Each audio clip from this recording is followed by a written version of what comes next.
Comment devenir populaire sans être charmant, drôle ou avenant? Bonjour et bienvenue sur mon NPE à moi, la chaîne pour vous aider à continuer d'avancer et pour vous aider à aller de l'avant.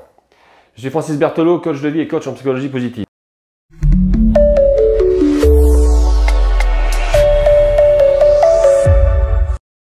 Pendant toute mon adolescence, j'ai appris la signification du mot impopulaire ou invisible. J'étais un grand timide, une timidité qui freine. Souvent en retrait, préférant la place feutrée et dissimulée de l'observateur plutôt que celle trop en lumière de l'acteur. Je ne vais pas trop mettre en avant. De peur que les autres me trouvent soit ridicule, soit nul ou pas à la hauteur, etc. Ceux qui sont timides comprennent, savent de quoi je parle. Car nous sommes tous des timides. Sauf que cette timidité se manifeste à des degrés divers. Il y a celle qui vous donne un petit coup de fouet. Il y a celle qui rend les joues aussi rouges que coquelicots, ou plus embêtant, vous avez également celle qui nous fait refuser de nombreuses propositions ou rater de nombreuses opportunités. Alors entre petit stress stimulant et grande angoisse paralysante, la palette de la timidité, elle est donc très variée. Même dans mes premières années d'adulte, j'ai jamais été le type de personne vers laquelle les autres étaient automatiquement attirés.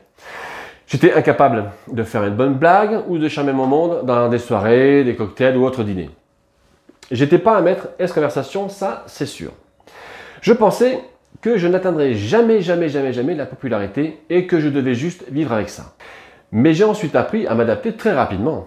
Parce que oui, au fil des ans, j'ai appris que si vous êtes charmant, drôle ou ouvert, avenant, c'est super, c'est génial. Mais à long terme, ce sont vos actions qui comptent le plus. Vous devenez populaire lorsque vous manifestez des comportements qui font que les gens vous aiment, vous admirent, vous respectent ou recherchent votre compagnie. Donc si vous n'êtes pas charmant, drôle ou avenant, voici 7 façons quand même pour arriver à être populaire. Bien avant d'avoir développé des compétences pour compenser ma timidité, mes amis me connaissaient comme quelqu'un qui pouvait résoudre les différends et briser les tensions. Ils me voyaient comme impartial, juste et cool. Lorsque vous développez cette réputation, les gens vous chercheront en tant que conseiller de confiance pour régler les affrontements. Pour assumer ce rôle, passez plus de temps à écouter qu'à parler. Ne prenez pas parti, évitez de vous insérer dans des désaccords.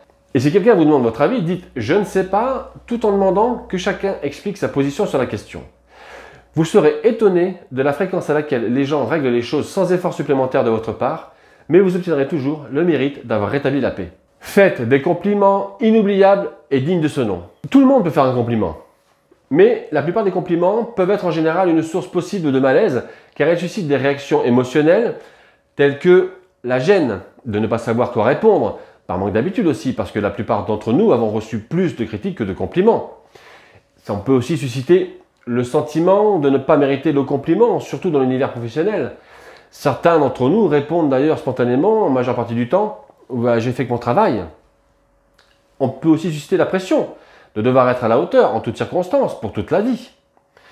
La crainte que ce compliment ne soit pas sincère et prononcé dans le but d'obtenir quelque chose, ce qui serait d'ailleurs plutôt une flatterie qu'un compliment. Et le plus souvent, les participants disent qu'ils écoutent à peine le compliment car ils attendent, vous le savez, vous m'avez compris, le « mais » qui en général suit la critique qui arrive la plupart du temps juste derrière. Donc, un vrai compliment mémorable comporte 4 critères. En premier, il est sincère, on ne se force pas. En 2, il est spontané, il exprime ce que j'apprécie réellement chez la personne, comportement, une qualité. En 3, il est factuel, parce qu'il repose sur des faits. J'admire ta faculté d'adaptation. Et en 4, il est gratuit parce qu'on n'attend rien en retour. Et oui, car mon compliment, il est sincère, spontané et factuel. Et voici un exemple de compliment qui répond aux 4 critères. Tu t'en es très bien sorti, tu as su gérer cette situation parfaitement. Et contrairement à l'alcool, le compliment est à consommer sans modération. J'ai longtemps cru qu'il fallait donner, puis attendre le retour, la réciprocité avant de donner à nouveau. Et c'était une erreur, s'inquiéter des débits et des crédits de faveur ne mène en fin de compte qu'à un ressentiment. Donner librement aux autres vous profite. Même si lorsque le destinataire, la personne qui reçoit, ne parvient pas à équilibrer la balance, le grand livre des comptes pour les comptables. Parce que lorsqu'on partage notre expertise ou lorsqu'on rend service à quelqu'un, on se sent bien d'être utile. On a un sentiment de fierté. Et cela ne signifie pas que vous devez laisser les autres vous exploiter. Vous ne devez pas non plus donner quelque chose qui mérite une compensation. Mais lorsque vous donnez par passion, par envie, plutôt que par obligation, vous devenez vraiment quelqu'un que les gens aiment, admirent et respectent. Ma personnalité silencieuse, timide, mais plus naturellement discrète et réservée m'a apporté un avantage. Je suis jamais devenu l'un de ces parleurs égocentriques. celui qui raconte sa vie comme si personne d'autre au monde n'avait d'importance. Pour compenser mon manque de charme, j'ai appris à poser des questions. Lorsque vous posez des questions ouvertes, vous laissez les autres parler pendant que vous les découvrez. Vous pouvez demander « Parlez-moi un peu de votre rôle ». Ou vous pouvez demander également « Intéressant, vous pouvez m'en dire plus sur le défi d'atteindre cet objectif ?» Ou alors « Qu'est-ce que ça fait d'avoir une telle responsabilité ?» Suivez vos questions avec des aversions percutantes pour que les gens parlent d'eux-mêmes. Comment fais-tu cela? Et après, comment? Je suis curieux d'en savoir plus. Et vous avez également l'infaillible et le fameux « Ah bon ?» Une fois que vous avez pris l'habitude de poser des questions, les conversations deviennent plus confortables. Vos amis apprécieront l'occasion de parler de leur sujet préféré, eux-mêmes. Alors j'ai le souvenir d'un de mes mentors dans ma jeunesse qui avait l'habitude de découvrir des faits sur les gens et les noter dans un cahier. Et ensuite, à chaque fois qu'il rencontrait ces personnes, au hasard de la vie, dans la discussion, au cours d'un repas, il disait « Mais attendez, récemment, j'ai trouvé une vente aux enchères de poupées russes emboîtées qui va se passer dans la région dans quelques temps, et ce ne serait pas votre femme qui en faisait la collection ?»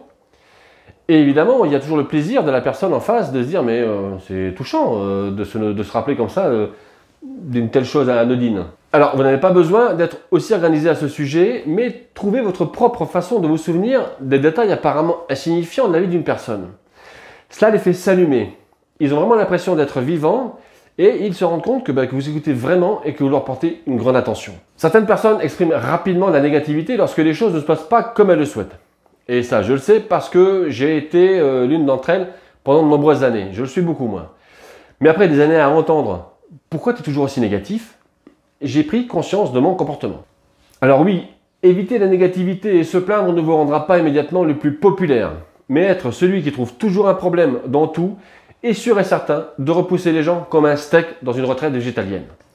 Lorsque vous ressentez l'envie de devenir négatif, essayez ceci. Pensez, mais ne dites pas votre pensée négative.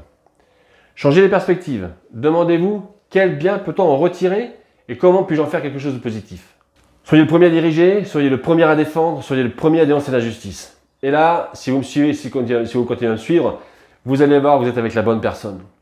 Défendre les personnes vulnérables vous expose au risque de rejet et d'attaque. C'est pourquoi la plupart des gens refusent de le faire. C'est beaucoup moins risqué lorsqu'on est la deuxième, la troisième ou la quatrième personne à rejoindre la mêlée. Ça, il n'y a pas de problème. Mais être le premier, quand ça fait mal, vous gagne le respect des personnes qui comptent. Si vous présentez ces 7 comportements de manière cohérente, peu importe si vous êtes quelqu'un qui peut captiver les foules lors des dîners ou faire des blagues super hilarantes où que vous alliez, vous attirerez des gens simplement en étant une meilleure version de vous-même. Et comme d'habitude, à chaque fin de vidéo, je vous le répète, quand vous êtes dans une démarche de développement personnel et connaissance de soi, ne vous prenez pas la tête. Absorbez ce qui est utile, jetez ce qui ne l'est pas et ajoutez ce qui vous est propre. Pensez à vous abonner à la chaîne, mettez un pouce si vous aimez la vidéo. Écoutez, partagez un maximum, ça fera super plaisir. Et par rapport à la vidéo, mettez-moi en commentaire votre ressenti. Ce à quoi ça vous a renvoyé, les émotions que vous avez eues, les questions que vous vous êtes posées, que ça a provoqué, etc. Voilà, n'oubliez pas non plus d'aller visiter les liens dans la description pour vous inscrire à ma newsletter qui est riche en contenu. Voilà pour aujourd'hui. Continuez à travailler sur votre personnalité intérieure. Portez-vous bien, prenez vraiment soin de vous. Je vous souhaite le meilleur. Je vous embrasse et je vous dis à très bientôt pour une prochaine vidéo. Salut!